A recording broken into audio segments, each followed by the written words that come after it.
Hello students, in the previous lecture I have discussed about the two types of TTL, that is open collector TTL NAND gate and totem pole output TTL NAND gate. Now this is the third type of the TTL NAND gate, that is the TTL with 3-state output. So as we know that the outputs of two TTL gates with totem pole structures cannot be connected together as in open collector outputs. So there is a special type of totem pole gate that allows the wired connection of outputs for the purpose of forming a common bus system. When a totem pole output TTL gate has this property, it is called a 3-state gate. Now, 3-state gate having 3 output states. First one is a low level state, when the lower transistor in the totem pole is on and the upper transistor is off. Second, a high level state, when the upper transistor in the totem pole is on and the lower transistor is off. A third state, when both transistors in the totem pole are off. The third state is an open circuit or high impedance state that allows a direct wire connection of many outputs to a common line. 3-state gates eliminate the need for open collector gates in bus configurations. I have shown some figures. So, see the figures carefully. So, first of all, let us see the first figure. In figure A, this shows the graphic symbol of a 3-state buffer gate. When the control input C is high, the gate is enabled and behaves like a normal buffer with the output equal to the input binary value.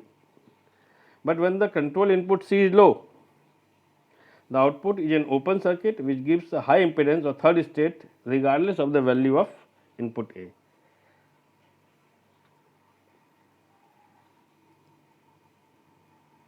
Some 3-state gates produce a high impedance state when the control input is high, as shown in the figure B. Now we will see the 3-state inverter circuit. So let us go to that. So this is the 3-state inverter circuit. So the circuit diagram of the 3-state inverter circuit is shown in the figure. Transistors Q6, Q7 and Q8 form a circuit similar to the open collector gate control input. Transistors Q1 to Q5 data input for a totem pole TTL circuit. The two circuits are connected together through diode D1.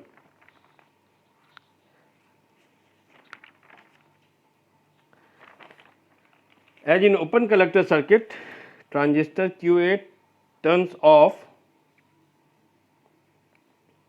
when the control input at C is in the low level state.